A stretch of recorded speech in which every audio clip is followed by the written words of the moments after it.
नमस्कार, आप देख रहे हैं रफ्तार मीडिया। मैं हूं आपके साथ रक्षंदा खान। आगे आप मेरे साथ देखेंगे उत्तराखंड की तमाम छोटी बड़ी खबरें विस्तार से, लेकिन उससे पहले नजर डालते हैं इस वक्त की हेडलाइंस पर। उत्तराखंड में रंग लाई सरकार की कोशिश। जापान में जॉब के लिए सिलेक्ट हुई पहाड़ की 9 और बेटियां। अब तक 23 से ज्यादा युवाओं का हो चुका सिलेक्शन।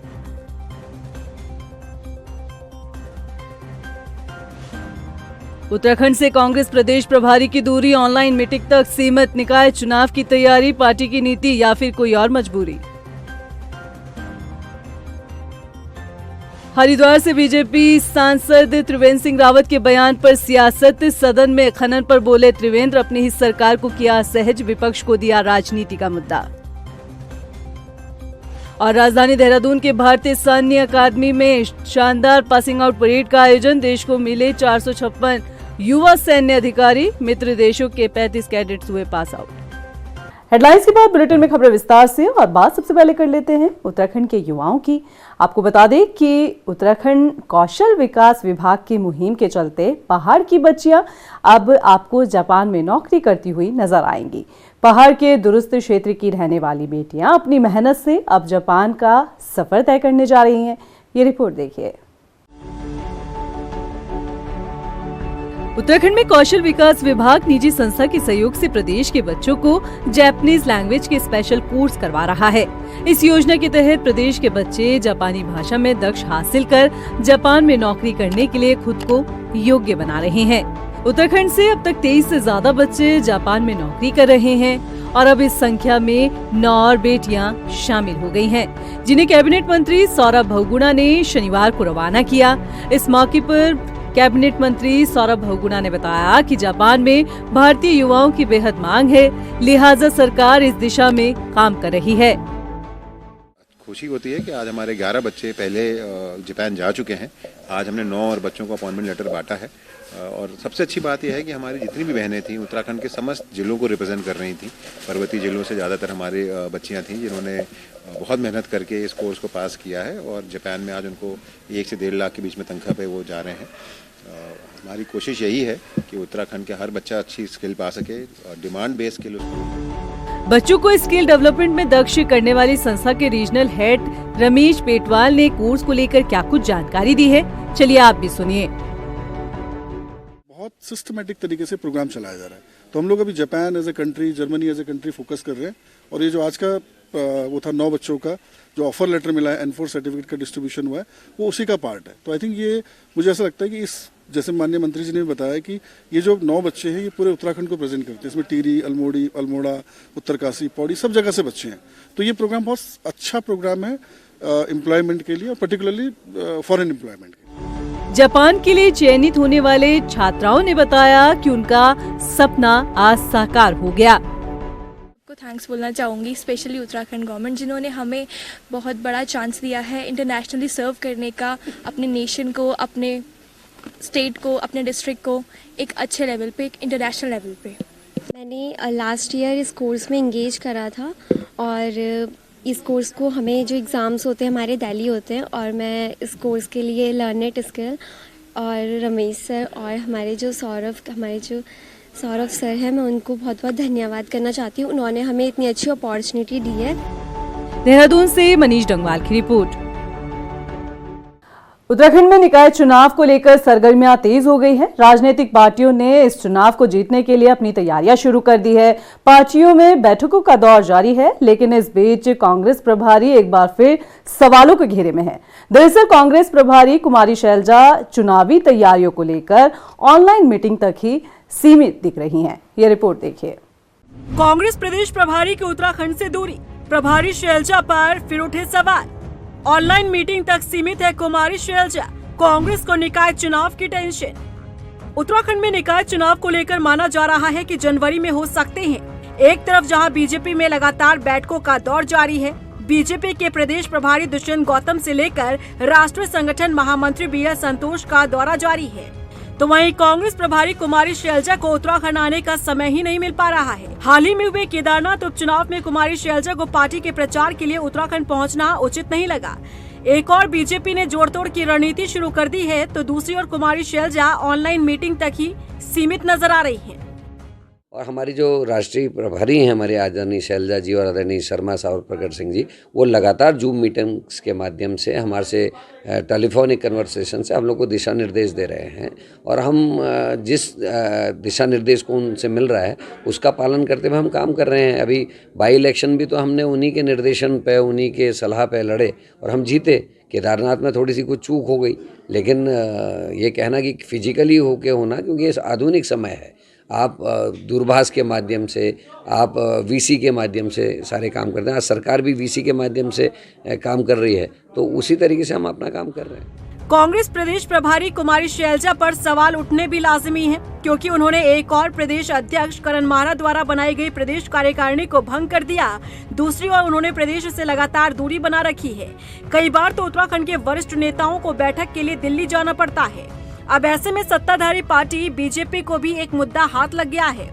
बीजेपी का साफ कहना है कि कांग्रेस प्रभारी की भावनाएं उत्तराखंड से नहीं जुड़ी हैं, वो लगातार यहां से दूरी बनाए हुए है।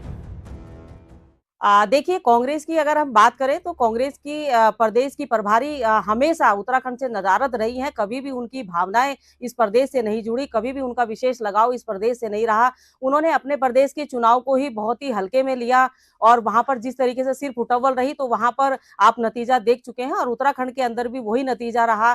कभी भी वो यहाँ पर दिखाई नहीं दी। हमेशा जो है लैपटॉप पे बैठ करके वर्चुअल बैठक लेती हैं सभी कार्यकर्ताओं की या नेताओं की। तो मुझे लगता है कि कांग्रेस को बहुत मेहनत और मशक्कत करने की आवश्यकता है। किसी भी प्रदेश प्रभारी की जिम्मेदारी होती है कि वो अपनी पार्टी को मजबूत करे, लेकिन उत्तराखंड कांग्रेस में पहले ही गुटबाजी हावी है। निकाय चुनाव में गुटबाजी और हावी होती दिख रही है। ऐसे में देखना होगा कि इस निकाय चुनाव में प्रदेश प्रभारी की दूरियां क्या नतीजे लाती है। रफ्तार मीडिया के लिए देहरादून से सुशांत सिंह की रिपोर्ट। पूर्व मुख्यमंत्री और हरिद्वार से लोकसभा सांसद त्रिवेंद्र सिंह रावत ने सदन में खनन के मुद्दे पर बोलते हुए अपनी ही सरकार और संगठन दोनों को ही असहज कर दिया। राज्य में एक तरफ धामी सरकार जीरो टॉलरेंस का दावा करती है, तो दूसरी तरफ बीजेपी के ही सांसद और पूर्व मुख्यमंत्री त्रिवेंद्र सिंह रावत खनन माफियाओं के चलते हो रहे अवैध खनन को लेकर सवाल खड़े कर रहे हैं, जिसके बाद सियासी सरगर्मियां जो हैं वो तेज हो गई है। ये रिपोर्ट देखिए।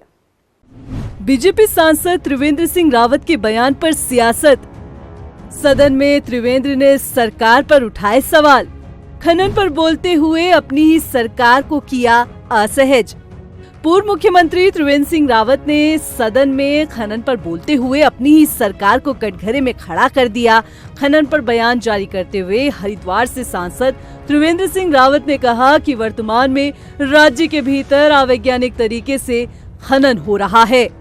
पूर्व मुख्यमंत्री और हरिद्वार से भाजपा सांसद त्रिवेंद्र सिंह रावत ने कहा है कि खनन माफिया लगातार सक्रिय हैं और खनन को बढ़ावा देने का काम कर रहे हैं, जिसके चलते आपदा के समय मुसीबतें और ज्यादा बढ़ जाती है। हरिद्वार सांसद के इस बयान के बाद प्रदेश में सियासी पारा हाई हो चुका है और मुख्य विपक्षी दल कांग्रेस सत्ताधारी दल पर सवाल खड़े कर रही है। कांग्रेस और भाजपा अब खनन को लेकर एक बार फिर से आमने सामने आ गए हैं। हरिद्वार से सांसद पूर्व मुख्यमंत्री त्रिवेंद्र सिंह रावत ने कहा कि अवैज्ञानिक तरीके से हो रहे खनन के चलते राज्य में जल स्रोत प्रभावित हो रहे हैं। नदियों में हो रहे खनन से लगातार किसानों के खेतों में जल स्रोत कम होता जा रहा है और आपदा के समय भी किसानों और जनता की समस्या और ज्यादा बढ़ जाती है। जो अवैज्ञानिक तरीके से जो माफिया जो तत्व है वो खनन कर रहे हैं, नदियों को खोदा जा रहा है, उससे हमारे जल स्रोत प्रभावित हो रहे हैं। साथ में लगे हुए जो किसानों के खेत हैं वो उससे प्रभावित होते हैं। उनका पानी का जो तल है वो लगातार नीचे चलता जा रहा है और इसलिए जो इस तरह की आपदाएं हैं उसका भारी नुकसान होता है। पूर्व मुख्यमंत्री और हरिद्वार से सांसद त्रिवेंद्र सिंह रावत के दिए गए बयान पर कैबिनेट मंत्री प्रेमचंद अग्रवाल ने भी चिंता जाहिर की है। कैबिनेट मंत्री प्रेमचंद अग्रवाल ने कहा है कि त्रिवेंद्र सिंह रावत पार्टी के बड़े नेता हैं और उनका ये बयान चिंतन का विषय है, सरकार के लिए मार्गदर्शन भी। लेकिन वो हमारे वरिष्ठ नेता हैं, पूर्व मुख्यमंत्री रहे हैं, आज हमारे सांसद हैं। यदि उन्होंने कुछ इस प्रकार की बात कही होगी तो निश्चित रूप से हम उनको अपने मार्गदर्शन के रूप में लेंगे। और वैसे तो इतने हमारे वरिष्ठ नेता हैं कि इस प्रकार के जो विषय हैं निश्चित रूप से हम लोग आपस में बैठ के इसमें चर्चा करेंगे और क्या रास्ता उसमें और अच्छा निकल सकता है उसमें बातचीत करेंगे। त्रिवेंद्र सिंह रावत के बयान पर कांग्रेस के प्रदेश अध्यक्ष करण माहरा ने कहा कि पूर्व मुख्यमंत्री का सदन में दिया गया बयान कांग्रेस के आरोपों की पुष्टि करता है। कांग्रेस प्रदेश अध्यक्ष करण माहरा ने कहा कि उत्तराखंड में नदी नालों में जेसीबी और पोकलैंड जैसी मशीनें लगाकर खनन किया जा रहा है। त्रिवेंद्र रावत जी ने कांग्रेस के जो लगातार पिछले 3-4 सालों के बयान हैं उनकी पुष्टि की है। हम लोग लगातार कह रहे हैं कि खनन माफिया हावी है।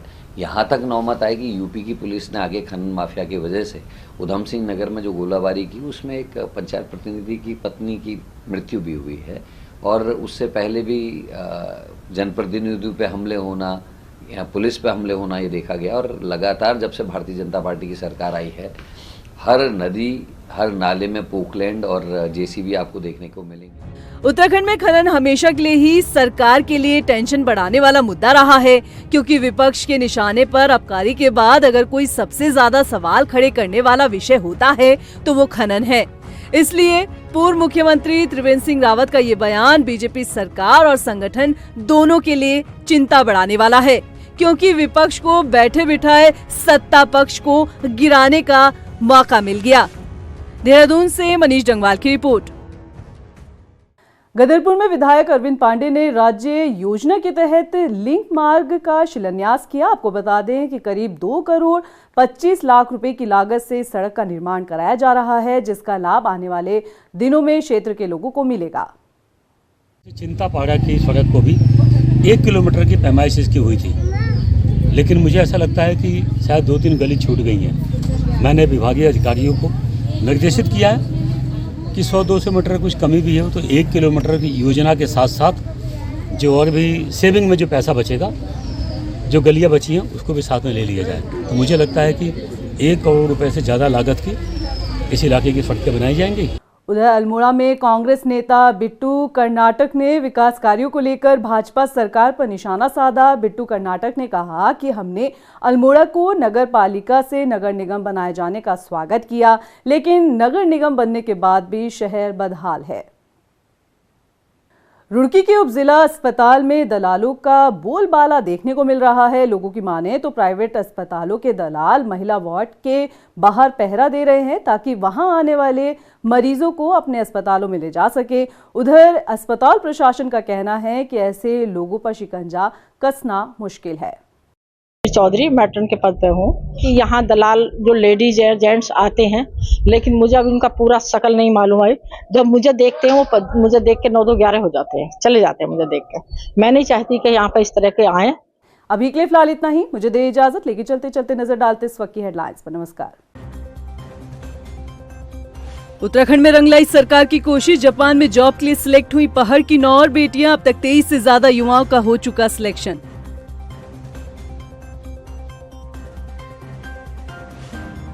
उत्तराखंड से कांग्रेस प्रदेश प्रभारी की दूरी ऑनलाइन मीटिंग तक सीमित। निकाय चुनाव की तैयारी, पार्टी की नीति या फिर कोई और मजबूरी। हरिद्वार से बीजेपी सांसद त्रिवेंद्र सिंह रावत के बयान पर सियासत। सदन में खनन पर बोले त्रिवेंद्र, अपनी ही सरकार को किया असहज, विपक्ष को दिया राजनीति का मुद्दा। और राजधानी देहरादून के भारतीय सैन्य अकादमी में शानदार पासिंग आउट परेड का आयोजन। देश को मिले 456 युवा सैन्य अधिकारी। मित्र देशों के 35 कैडेट्स हुए पास आउट।